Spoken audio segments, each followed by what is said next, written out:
I myself am both a Christian theologian and a believer, and for me, there's no oddity in being both of those things together. Faith and intellectual life are two parts of one seamless whole.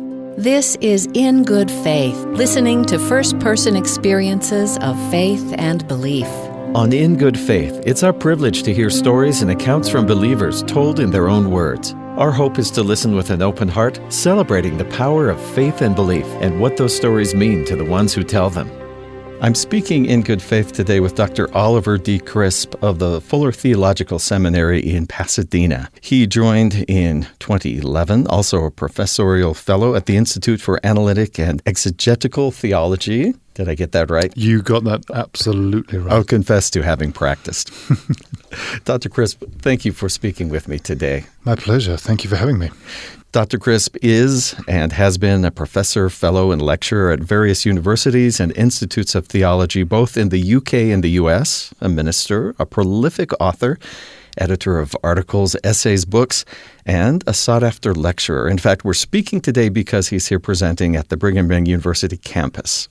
Before we talk about a personal faith journey, I'd love to jump into the present for two questions. The first is the idea of being a theologian and being a believer. Are they the same, or does it depend on the person? Well, that's a very good question. I mean, I suppose these days, and perhaps unhappily, it does sometimes depend on the person. One can be a professional theologian without necessarily having a profession of faith. Historically, of course, that would have been something very odd indeed and very much an anomaly. It would have been expected that if someone was a professional theologian, they had a deep connection to the church, usually because they were ordained in some kind of church denomination. I myself am both a Christian theologian and a believer. I have actually, for a short period of time, served as a minister in the church many years ago. And for me, there's no oddity in being both of those things together, because it seems to me that faith and intellectual life are two parts of one seamless whole. Not everybody sees it that way, but that's certainly how I think of it. You're lecturing this evening on campus about Christology, and I wonder if you'd explain what that definition is to you.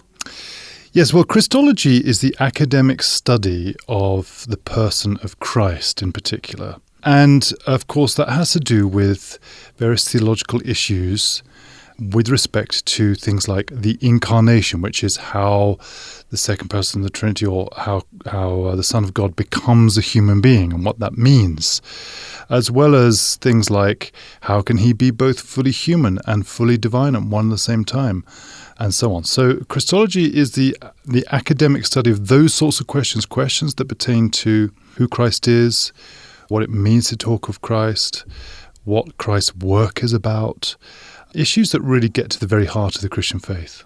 I wonder if you'd take us back to your earliest memories of faith or religion or some connection to God. I grew up in a Christian household, always going to church. I don't have any memory of doing anything other than going to church on a Sunday. And I grew up a Baptist in England, in the Greater London area. My mother used to take us to church every week. So for me, church life was not an oddity that I had to grow into, but something natural that was part of the very fabric of weekly routine and the humdrum existence of growing up. That continued into my teens, but during that time I did have a sort of crisis of faith and wondered, is this something that I want to own for myself, or are these sorts of empty rituals that we go through on a weekly basis? If it's something I want to own for myself, then I want to know whether there is a God and what that really means. And that was the beginning of a journey of faith that led me ultimately to a profession of Christian faith as a teenager, and it was a Baptist church, so we were baptized by full immersion. And then at the end of my teens, I went to study art, but that was fairly short-lived, and the kind of theological bug, I think, had got hold of me. So I ended up transferring to study theology in Scotland, and that was really the beginning of my intellectual journey into theology. I wonder if I could go back to when you determined that you needed to know or wanted to know. Did you have a plan for how you would execute that search? I didn't. I mean, I think as I was growing up, I had a bunch of questions, not just some questions. And I think like a lot of young people. They're sort of questions about life, the universe and everything. Is there life after death? What can I know is true? And a lot of people, I think, after a while kind of grow out of those questions, or at least put them to one side because other things become more pressing. And for some reason, as I grew up, instead of putting those things to one side, they became more and more the focus of my attention. And so I think it's because those things became more and more the focus of my attention that eventually I ended up studying theology and making theology my career. So I'm assuming at some point you found or experienced or decided something that was real faith. Right. Yes, I did. And that was during my early teens. And in particular, it was during a weekend away with the youth group, as I think is not untypical of people of my stage of life at that point.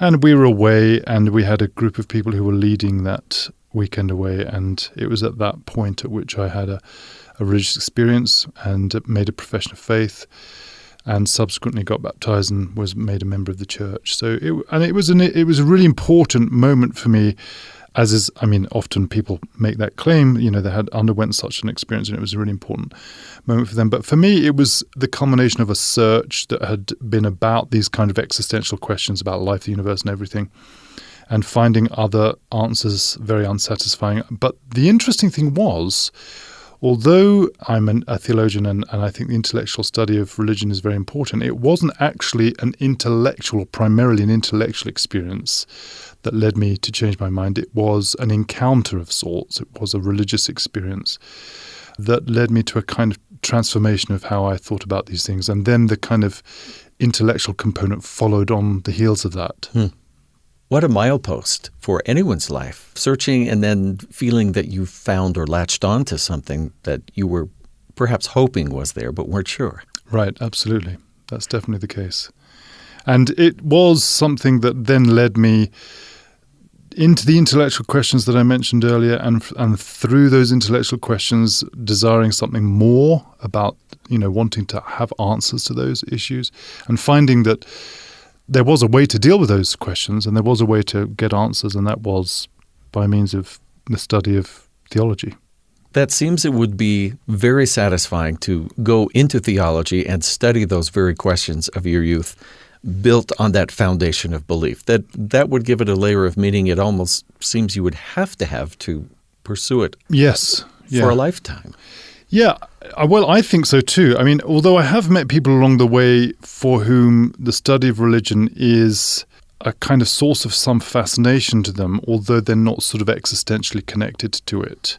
Maybe it's a bit like people in the social sciences who go and study tribal groups in the Amazonian basin or something like that, and they're interested in their lives and their rituals, and they want to understand what they're doing and so on, but they're not participants in that way of life.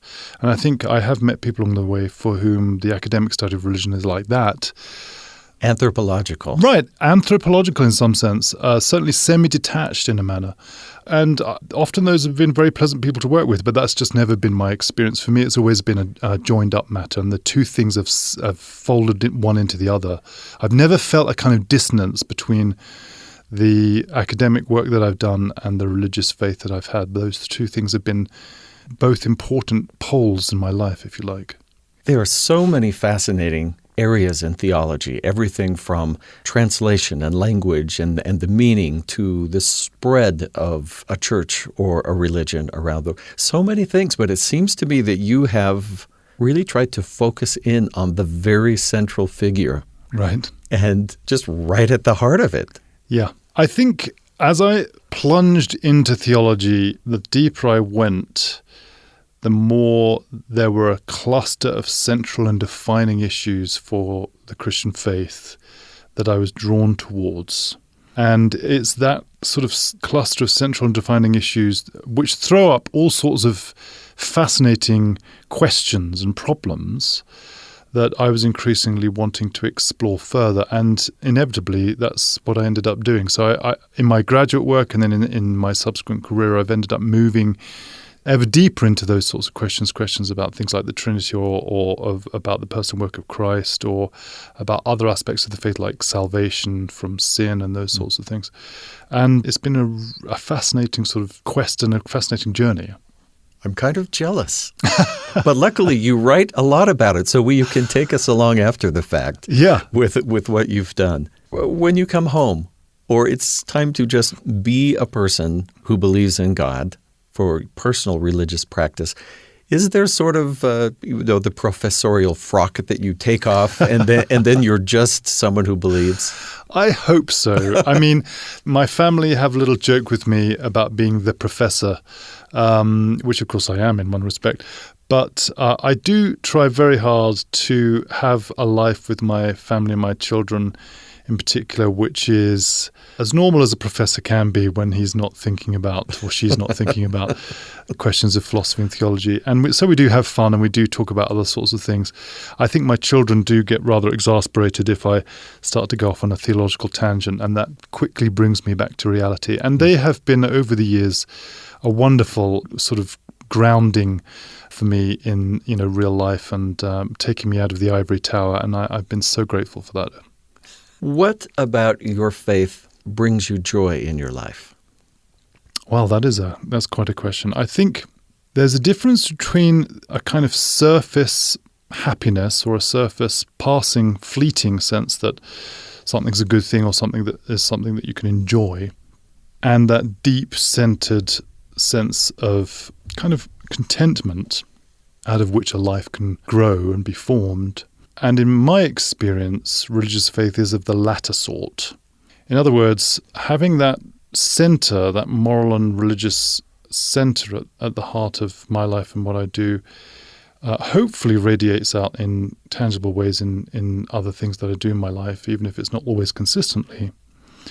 And that's the case even when, in particular circumstances, I might be going through highs or lows. And of course, like anybody, there are lows as well as highs. So for me, having that religious joy, as you put it, right at the heart of everything I do, doesn't mean that I'm not subject to the ups and downs and the vicissitudes of life. But it means, I hope, that when faced with those difficulties, one can work them out or face them from a place of sort of, if not inner calm, at least a sense that there's meaning at the heart of where one's life comes from. I'm wondering, because there are so many books written that talk about the person, the man of Jesus Christ, have there been challenging moments? We're talking about someone who lived a long time ago, and we have, in some ways, not that much to go on. But the central, I don't want to use the word conceit, the central concept of Christianity is that God becomes a man. Right. And so in your studies, have you had things that challenged, was he divine? And how do you deal with the back and forth of all of those discussions? That's a good question. Certainly, I think there are all sorts of intellectual challenges as you start to plunge into Christology. Some of them seem like big challenges to begin with, but the more you think about them, the less of a problem they seem to be, perhaps. Others sometimes can creep up on you. You might not necessarily think they're a huge issue to begin with, but the more you think about them, the more troubling they become. So for me, there are certain examples. Yes, of course. Of yeah, those? absolutely. So for me, there's issues to do with, let's say, a fairly classical way of thinking about who Christ is, that he's human and divine and fully divine, and one divine person who has, in addition to his divine nature, a human nature. Trying to figure that out, for some people, is a really, really big deal. Can we figure it out at all? For me, I found that a less troubling aspect of trying to get a grip, to the extent that we can get a grip on issues to do with the person of Christ. But other issues in the neighborhood are more troubling. So for me, something I've gone back to time and time again is a question of the relationship between the Christ of faith and the Jesus of history, which is a long-standing scholarly dispute going back into the 19th century and even into the 18th century. And certainly since the rise of people who've worked on biblical texts that are called historical biblical critics, trying to uncover a kind of historically accurate text about what Jesus did and didn't say, what he is reported to have done and so on, questions have been asked about, well, is the Christ of faith, the Christ that's believed by the church, the same as the Jesus of history or someone different? Have we got here a kind of oil painting that's been overlaid with years and years of varnish? If we uncover the varnish, do we get at the bottom of that something that looks like the church picture of Christ? Or is it in fact someone entirely different, the Jesus of history, who's a kind of peasant prophet who wandered around first century Palestine and said various odd things at the time, but never really claimed to be the Son of God? Now that question, that set of questions is just a complex set of questions and has a huge scholarly literature attached to it. It seems to me to be of vital importance and is something that I've gone back to time and time again. And each time I've gone back to it, I've thought, you know what? I thought I had it figured out, but I need to think about it again. And that's a good thing. It's a good thing for us to continue to have questions that we need to search out, we need to answer, and that in some respects trouble us. Do you find that people sometimes don't want to even ask or consider some of those questions, that it will be too unsettling? Definitely. I think that is true. And certainly people of faith sometimes worry that if you pursue theological studies, it will ultimately undermine the faith that you have. I mean, it's often said that studying in a seminary might be the cemetery for your faith. I hope that's not the case in the classes that I teach, but I certainly see why people might think that's the case, because they worry that there's this bifurcation, this pulling apart of faith and knowledge, faith and understanding, faith and what we believe. And the worry is that the more you pursue sort of head knowledge, the more your heart knowledge will shrivel. And so I do understand that, and I do see that in my classes. Students come in obviously concerned about that. But I try to reassure them that there's good reasons for thinking that both of those things can go hand in hand. And there are many great exemplars of Christian thinkers in the past who spent their lives exploring the head knowledge, as it were, whilst deeply engaged in religion of the heart and in that which is experiential. And so those two things can go together. You've been invited to speak at over 50 different universities. There is a reason people are asking you. Now, that could be that you have an engaging personality and you have presentation skills and all that, but I think there is more to that. When you are engaged with a university audience, do you feel that there is something they are hoping to get from you, from the experience of hearing you share your knowledge? I think it depends on the audience, really. I mean, if I'm speaking to an academic audience, they're often wanting to hear an argument, and particularly a novel argument, and has he defended the argument adequately, and those sorts of things. And that often leads into interesting question and answer sessions, which, of course, someone in my profession relishes. If I'm speaking to a broader audience, like in a public lecture, in that context, I'm trying to communicate more broadly in a way that hopefully will engage the general public, or those people who are interested who might not be professionally engaged with the issues. And there, I suppose, people who come to hear that sort of talk are maybe intrigued. They have their interest piqued about something about the title of the talk or the topic of the talk. They want to know more. And hopefully I'm able to communicate something of the enthusiasm that I have for the subject and something of how as far as I can see, this is of intrinsic interest. And then I hope in the sort of question and answer session that usually follows these things, try to engage people where they're at. I think it's terribly important in effective communication to build a bridge to your audience, that you don't expect them to come to you, but you go to them in order to try and help them to grapple with the issues that they're dealing with. That's a very public question. If I could ask a more private question, and Sure. You can decide, I'll just ask and you can tell me how you feel about these, but are there times where you feel, I have seen God working in my life, I have felt led, or prayers answered, those types of experiences? Definitely. For example, the reason, or one of the main reasons why I'm living and working in the United States at the moment, is because my youngest daughter suffers from a serious sleep disorder. And in the search to get her adequately treated, we ended up coming to the conclusion, my wife and I, that we really needed to be in the United States for her to get the medical treatment that she needed, which was obviously a huge upheaval. But we felt that that was an important step to take, and we did it in faith. And although it involved all sorts of ups and downs in order to make that happen. We saw that by stepping out in faith, so to speak, and trusting that Providence would go before us and pave the way for us, that is what happened. And we were able to get my daughter effectively treated, and we were able to come to a place where she could live a near normal life. That's a huge change in our circumstances, and one that we felt was definitely underwritten by the Christian faith that we professed, and the prayers and tears that was given out, as it were, over the course of the time that we had to make those decisions and move our family across the globe. That's literally many steps of faith, an entire journey. So I'm glad to hear a positive outcome for your daughter. Thank you. What are the things on a daily basis? Are there things that connect you, whether they're rituals or remembrances or readings or a journal keeping, or things that make you feel that you are connected to the Holy Spirit or to God? There are several things for me that are important. I come from the Reformed tradition. That's the tradition that I identify with. And that tradition has liturgies and confessions that are very much part of the life of faith. So, Reformed Church of England? Well, actually, interestingly, Reformation. We have been Reformation, really. We have been members of the Church of England when we were living in England, but now we're living in California. We're members of a Presbyterian Church, USA. But I think probably my sensibilities are really Anglican.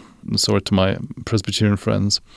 But it's that sort of tradition, prayer book tradition, confessional tradition, which has been very important in my own spirituality. And of course, you might think, well, of course, you're a scholar and you're a professor, so it's not surprising that that's your way into a kind of religious life.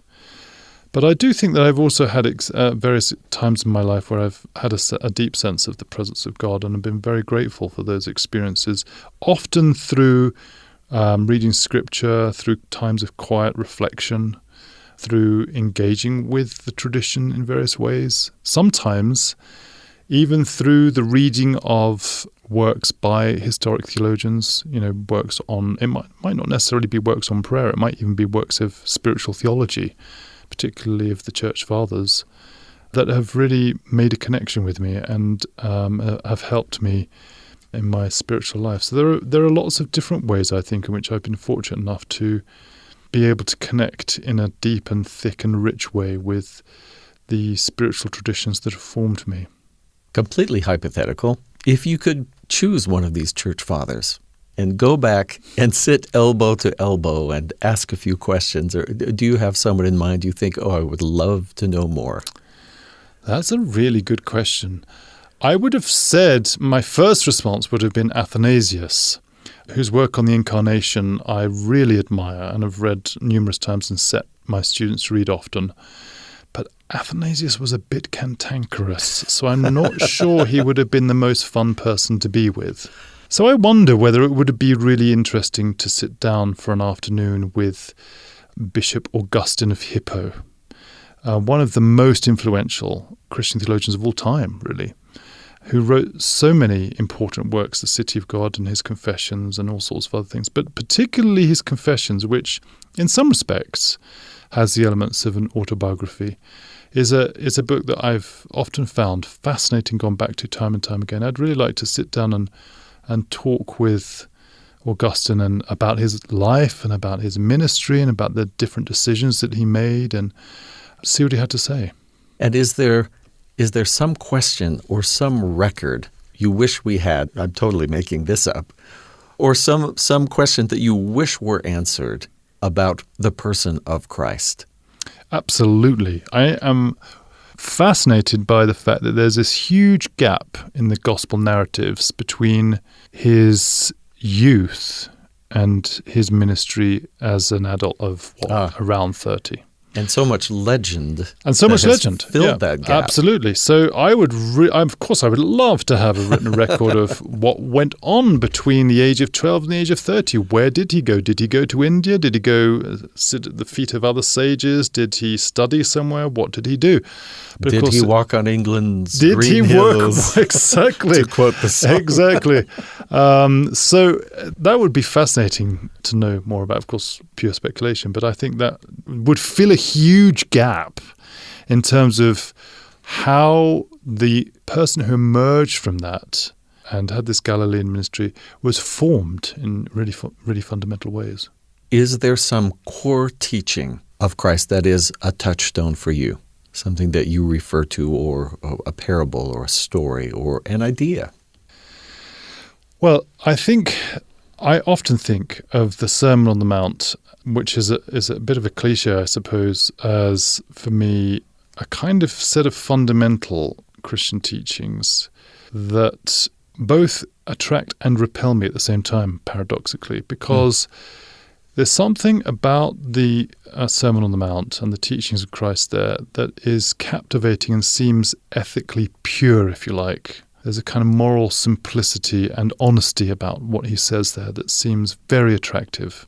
But at the same time, if you read the Sermon on the Mount with care, or even if you read it superficially, you very quickly pick up the fact that a lot of the things that Christ says, if you take them at face value, seem to be absolutely impossible to live out. In society. In society, yeah. Or if you're just a normal human being.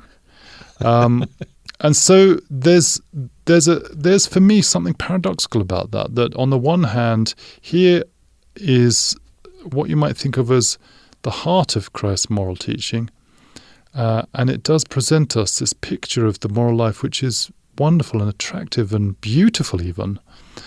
But at the same time, I don't think I'm alone in this, I'm constantly aware of the fact that the chances of my measuring up to even the mildest aspects of the moral imperatives of the Sermon on the Mount are extremely limited.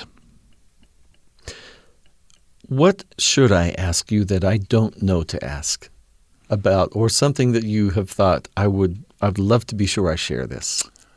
Well, now I've not been asked that question before. Well, I wonder if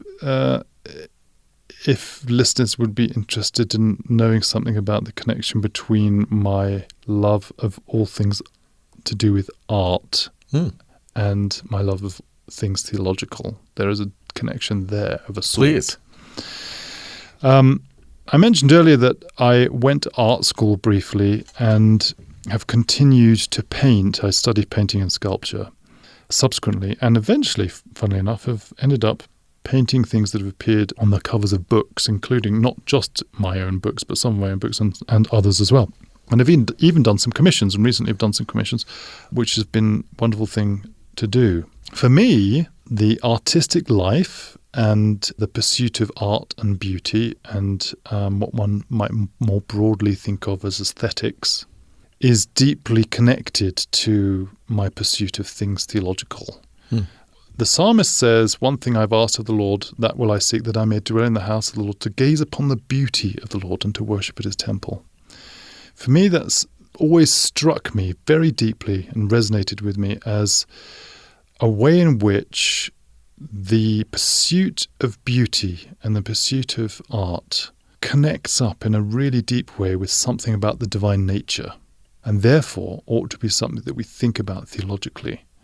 Now, I don't presume to have plumbed those depths, but it is something that I've long been interested in, and that I hope in the future I might find some time to explore in greater detail. It would be fascinating to read your explorations on that subject, especially given your personal talent in that area. Well, that's very kind of you. Thank you.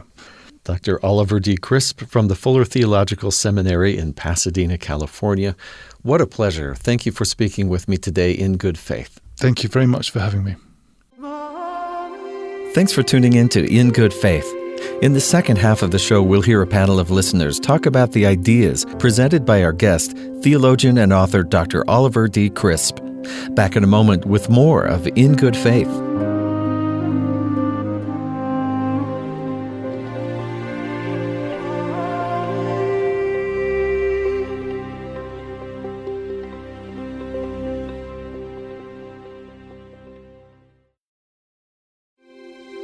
This is In Good Faith, listening to first-person accounts and stories of faith and belief. Do you have to have a conversion experience to be a believer? Do you sense God leading you at times or perceive the hand of providence as you look back at the path you've taken? And how do you balance studying your faith intellectually with experiencing it on a personal or feeling level? We invited a group of people to listen to our guest and then respond. Melissa Dalton Bradford is a global mom as well as an accidental refugee advocate and, also accidentally, a political activist. Cassie Schreiber is a recent humanities graduate who enjoys making friends and writing. Suzanne Christensen runs a theater company, producing Shakespeare plays with children. John Salmon is father of 4. He teaches engineering and loves to travel. What engaged me in Dr. Crisp's thoughts was primarily this idea that the head and the heart must meet to have, at least in his estimation, a religious experience, and he called it specifically an encounter. My own religious or spiritual experience can also be defined, I think, as encounter with the divine, and following also with what Dr. Crisp described about one of the most prominent religious or spiritual encounters of his life. It came at a time when his family was in crisis. 2 things happened. His youngest daughter had a sleep disorder. They knew that this was going to require a move. And that immediately spoke to me because as I reflect on my spiritual landscape, as I look on this landscape behind me, I can identify really quickly the places where I have encountered the divine. And they are associated with crises, where all of the dogma that I had stored in my head had to be filtered into my heart. And here's what happened in my life. We're a family that's moved a lot. So as soon as I hear the word move, I have a visceral reaction. We've moved 20 times, 16 times of those have been international. And one of those international moves in particular, from our long-standing address in France to a new place in Germany, happened at exactly the same time that we lost our eldest son to tragedy. Completely out of the blue, something one couldn't ever prepare themselves for. And this beautiful, healthy son actually lost his life to an act of heroism during the very week that we were moving from one country to the next. I've always been a deeply faithful and you would say spiritual person, but this catapulted me and our family to a completely new place where I experienced God's presence, God's awareness, God's love and kindness for me, and many revelatory experiences, unlike any I'd ever had before, because we were in such excruciating extremities. My friends here probably have had similar experiences. My belief is that everybody is pushed to the edge of loss. That's what mortality is about, and that this is where we encounter God and we find out for ourselves how God is alive in our lives. And one thing that I did instinctively was to withdraw from any other social distractions, you would say, which was pretty easy because we had just moved. We pulled our suitcases with all of our son's mortal belongings onto an airplane from a funeral, landed in a new country, and started a completely new life. So nobody knew us other than the bereaved parents. They never knew our son. So for them, he didn't exist. And I pulled myself into a complete social retreat. And it was in that social retreat, a wilderness, so to speak, where in an unprecedented kind of silence, God was able to speak to me and reveal things. I'll just say reveal, let me know things by dreams, by impressions, by very clear communications. I'll be very specific. Our son lost his life when he was trying to extract a fellow college classmate from a hidden whirlpool in an irrigation canal. This was the first week of college, and none of the other students that were there on site were eyewitnesses to the entire accident. So a lot of details of this accident were left mysteries for us. No one could explain exactly what had happened, no one person. So my husband and I went into this sort of spiritual retreat and prayed in a steady stream, fasted a lot. We followed the pattern of fasting, which many religious philosophies ascribe to. And we were led to people through these spiritual communications. I don't know quite how to describe it any better than actual names coming to us. You should speak with this person. You should call this person.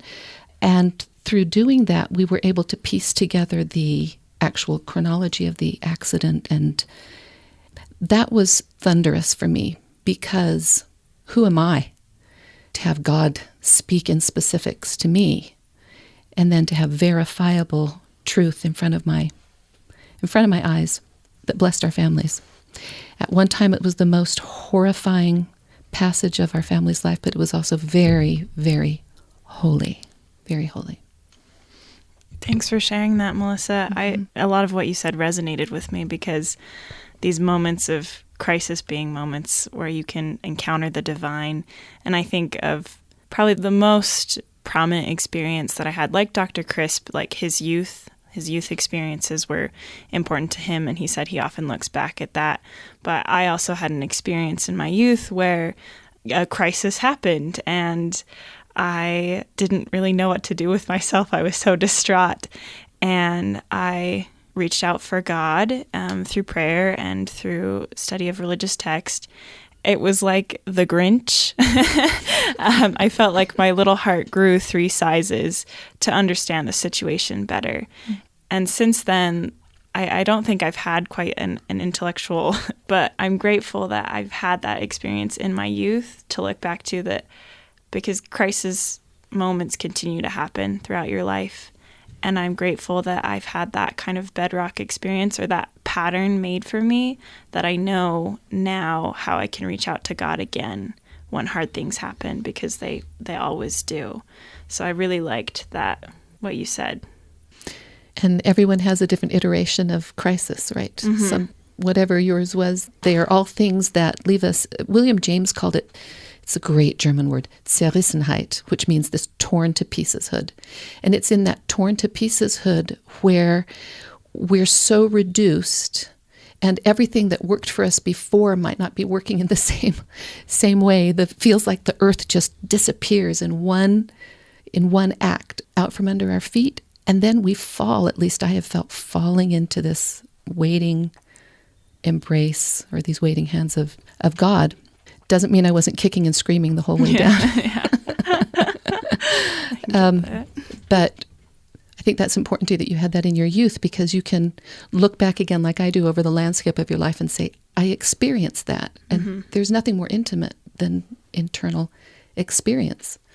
You share with the unseen God. Beautiful.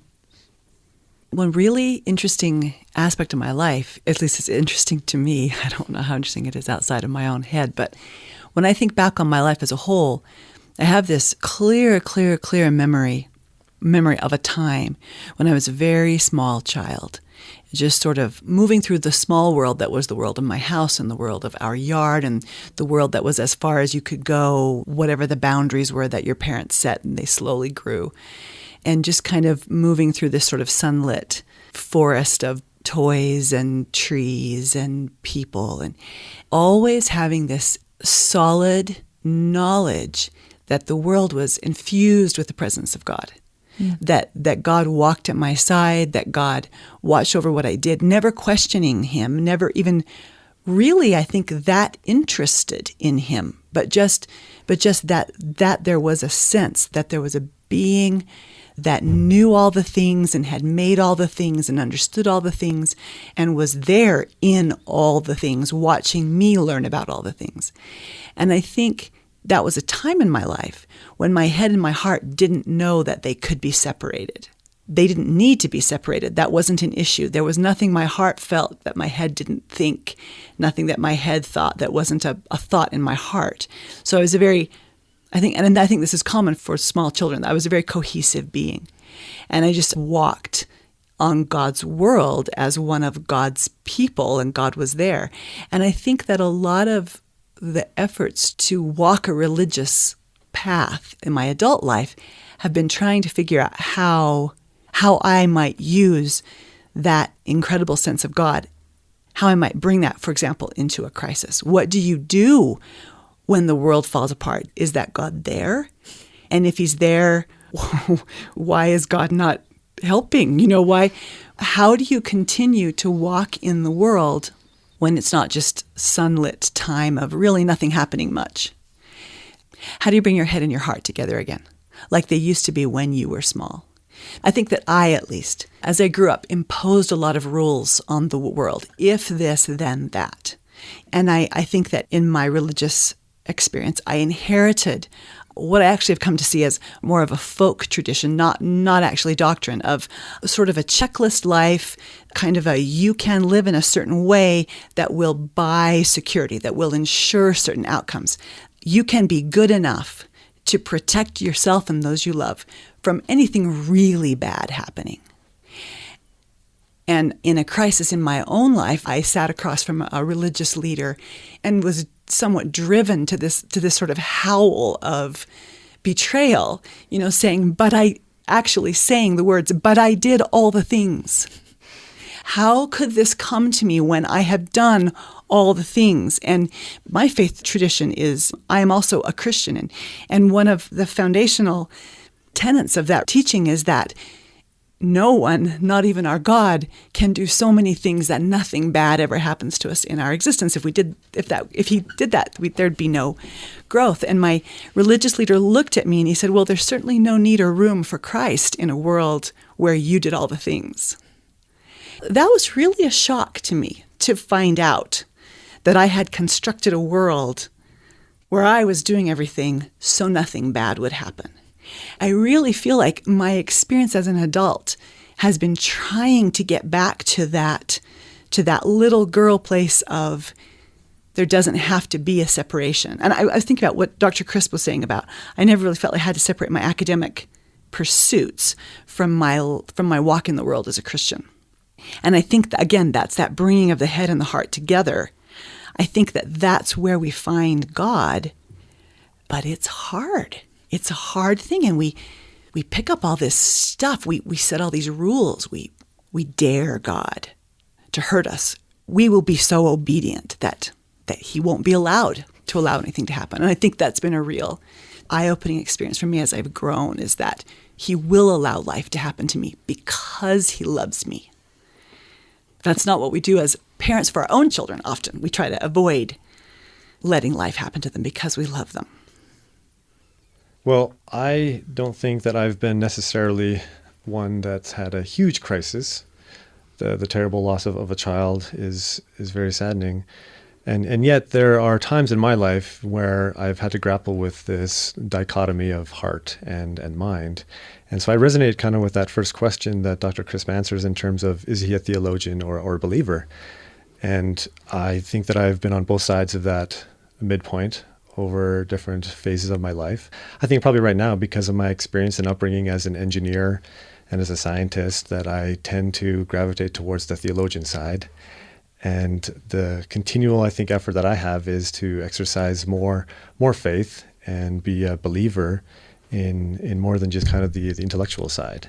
That being said, I also kind of resonate with Dr. Crisp's sort of attempt and quest to answer these questions. To me, that is the beautiful thing of the divine, where there are so many things to pursue and to think about and to ponder and to exercise faith in, that it's exciting and it's, yes, in some ways incomprehensible, and yet it's also inexhaustible in terms of what you could do to try to apply these principles into your own daily life, whether you're dealing with small mini crises or very large ones. And it's exciting to kind of find that midpoint where you're applying the intellectual, the theologian side of my personality, and also the belief side in my life. I'll just share that. That's kind of, John, what you just said about that meeting point, that midpoint. I love that midpoint between the head and the heart. When we went in, or when I specifically went into this retreat in order to find God in this wilderness, and the Jews actually have a word for it. It's called avalut. There's this ancient ritual that the Jews follow that's particularly for children who've lost parents or parents who lose children, where they go into a year of complete social retreat. But what they do besides retreat is that they study.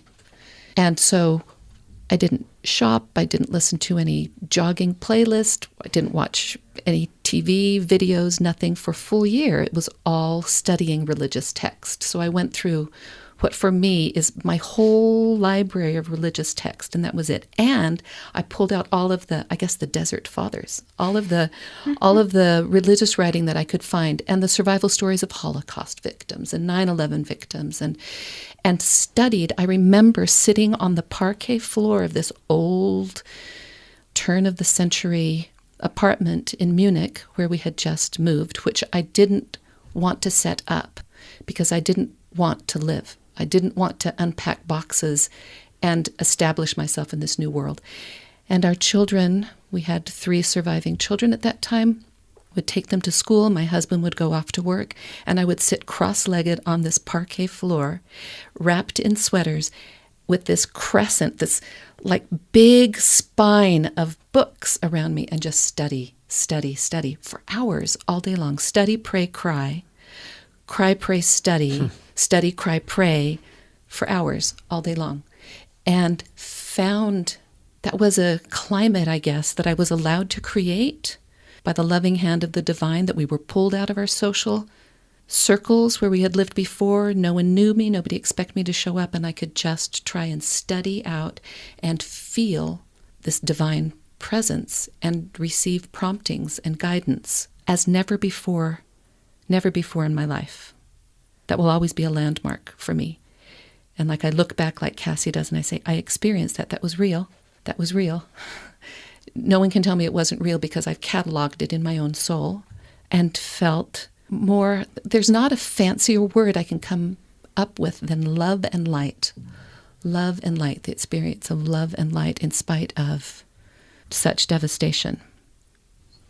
So I loved how Dr. Chris early on mentions that he made the switch from art to theology, and then later at the end elaborates more on that and how he went to art school and how he's still painting today. But I personally, my connection with the arts and my spiritual experiences are very intertwined, and they're kind of like that quote he says at the beginning, faith and intellectual life is one seamless whole. And so for me, as I've grown up and as I've watched movies and been to art museums, I love how I feel like coming out of a really good film. There's something deeper than just, wow, that was really great, but it's a spiritual experience that I've had. Even in school, in high school, I remember going into biology with my friend of a different faith background too, but we would come out and be like, oh my gosh, I just like believe in God even more now that I know that like DNA, the way it replicates, it's so easy for something to go wrong. And the fact that there are any humans alive and functioning as they are today, like, is miraculous. I just pursued that kind of joining of my intellectual life and my spiritual life in my college degree as well. And I studied the humanities, so I studied different art forms and different cultures actually at a religious university. I took one course in particular called Cinema and the Sacred, and we didn't even necessarily talk about God or, different religious practices, but we talked about how people can make films, how they can cut them and edit them, and the stories they can choose to tell, and how that creates an orienting experience in someone's life or a healing experience in someone's life. And I adored that class. I loved it. It just taught me a lot about how, these daily devotions to God, we can have our specific kind of religious rituals that we choose to draw upon, but we can also go to maybe more like common elements of the arts or of music, or, hey, I just learned how cells replicate and it makes me feel something deep inside, and we can share that with another person. So I really loved that Dr. Chris feels that connection between the arts and the divine, but I think we can feel it through all disciplines and in conjunction with the divine. I grew up in a household where I think side by side with my faith community, the structured religion, were the arts. My dad's a music professor, my mom's an opera singer. All of the kids ended up being musicians of different degrees of proficiency or professionalism, all of us. And I remember, like Suzanne remembers, those experiences as a little child walking out into this world with God and feeling that complete integrity of the heart and the head. I remember as a little child sitting on velvet seats in the dress rehearsals when my mother sang Verdi or Wagner or any of the great or the Mozart operas. And as a child, I must have been maybe 3 or 4 years old, sitting on the seats so that my feet couldn't reach the ground, and feeling that wave of, I'd call it today now, spirit, hot wave coming at me from this beautiful music. And I identify that too with the divine. I can't separate the two. All these, the creation of beauty, as Dr. Crisp says, this pursuit of the aesthetics, that is of divine origin, and that is also a language that the divine speaks with us. It transcends all borders. It transcends all cultures. Music, artistry. You're referring also to scientific exploration, too, that this is an indication of us, of a grand creator, and wherever we can participate as well in the creative process, be it scientific or engineering or on the art, on the stage or painting, that we participate in this divine nature. Yeah, the beautiful thing I think about God is that he is so many things to so many people. And so to myself, who's an engineer, I view my God, my Father in heaven, as an engineer, someone who is rigorous with laws of nature and is following them to pursue and perform different tasks to design a beautiful universe in which we can live. And at the same time, I know that he's also an artist. And there's an awe that comes to my heart and my mind every time you see a sunset and you realize that he's painting a beautiful picture every single night, or evening rather. And there's, of course, my brother and my father who are lawyers, and they love the justice sort of a personality or aspects of God and how he is very just and even in some sense all merciful according to the various sort of roles that he plays. And I love how there's these different sort of professions that we all take on, whether we're writers or scientists or mothers or fathers or what have you, and find that relationship that God takes or has with us to resonate with our souls and try to help us reach him through our hearts and through our minds. There's a book in the world called The Beak of the Finch. It's a study of the evolution and adaptation of finches on one of the Galapagos Islands in this very severe environment where there's almost nothing for them to eat. It just looks at their beaks and the way their beaks help them access food and the way their beaks change in relation to the food that's available to them. And it's a beautifully written book. But when I read it, I remember feeling such a rush of excitement and joy that God was in the alterations of the beaks of the finches, that they were engineered specifically to be able to open these terribly difficult. They're actually the same thorns that we have here in Utah that we call puncture thorns. That's what they eat. And you can open those, and apparently there's a seed inside if you have the right kind of beak. And I remember reading that book and just wanting to stop every people on the street and say, maybe you didn't know this, but there's an island in the Galapagos where the finches are able to eat these horrible little seeds and get the nutrients, and their beaks alter according to the amount of rain that is received on the island because that's the thickness of and I was so excited about the God in that. I was so moved and I just looked around and thought, there's so much going on that I don't know about. And if it were up to me, if I had to run the world, things would just be dying right and left. Systems would just be breaking, as I can hardly remember why I went into my pantry, right? But I was just so thrilled that someone made a study and wrote it in this beautiful way that I could access it, that I could share with them. This incredible thing that was going on in the world that who would ever know about, and that I could find God there. It was amazing.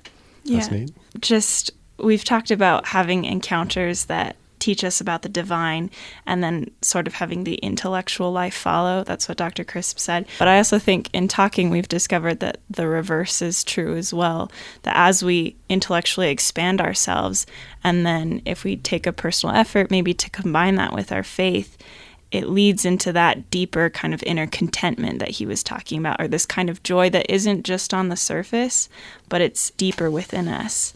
And so, again, I just love how both intellectual things and faith matters can be combined into a beautiful whole. I was just going to agree, and I think you maybe said it much better than I'm about to. But beforehand, when I mentioned how I have moved from side to side across the spectrum of theologian to believer and back again, and I recognize that the pendulum, I think, does lead both ways, and I think it's appropriate for us to maybe swing back and forth and try to find that stability between the two. But it's not such a bad thing if we find ourselves in a phase of life where we are studying a little bit more and we're reading a little bit more and we're maybe a little bit more cerebral with our views of the divine. But ultimately, I think you're right, that we should let that encounter then follow the intellectual experiences that we've had. And then, of course, let the encounters with the divine follow into more study, into more intellectual efforts of trying to understand the being from which we spawn. And so I think it's a beautiful thing that he kind of shared that, first of all, he came to an encounter and then through that decided to kind of explore more things intellectually. But I think it's a circle where once you have those experiences and you've studied and you've thought about things and pondered them, then you should let the belief also come into your heart and into your mind, and so you can grow in faith in that regard. I wanted to just follow up on something Cassie said that reminded me of a note that I took when I was listening to Dr. Crisp, where he was distinguishing between happiness and joy. I wonder, since I've lived in many places in the world, I wonder if it's a particularly American pursuit for happiness, that we think that our religion should make us happy. You touched on this, Suzanne, too, that if we do all the things, then we're going to avoid, somehow circumvent the bad things, that this checklist will equal happiness. And I loved that Dr. Crisp said that he was much more interested in joy, and that he said joy was something that was enduring and it was closely connected to meaning. That's why for me, even in times, long period of grief and mourning, I would never say that I was happy. And I get angry when people insist that you have to be happy because you're a faithful person. I don't find a lot of other faith communities that insist that we have to be perpetually happy. But this sense of deep joy, or at least meaning, carried me. One of my favorite quotes, and I can't even recall who said it, but it comes to mind frequently in these sorts of discussions, is that joy is not the absence of pain, it is the presence of God. And it's even in our most devastating moments, we can, at least it's been my experience, I have felt a divine presence underneath, deep underneath, in these deep, deep waters underneath, inexpressible sorrow. And so for me, an encounter with the divine is not necessarily something that's going to be pastel color and carbonated. It might very well be super weighty, super dense, like down on the bottom of the ocean floor. But it's that recognition that it's there, that God can be trusted there at the bottom of the fall, that my God is there for me. That has given my life meaning. That's our time for today. Thanks to our panelists, John, Cassie, Suzanne, Melissa, and especially to author and theologian Dr. Oliver Crisp for generously sharing his stories and his faith. In Good Faith is committed to the idea that we all benefit from hearing people of widely varying backgrounds share their personal experience with faith and belief. In fact, we think people with such experience deserve some of our best listening. Find us online at byuradio.org/ingoodfaith. In Good Faith is a production of BYU Radio. I'm your host and producer, Stephen Kapp Perry. I hope you'll join us again soon, right here in Good Faith.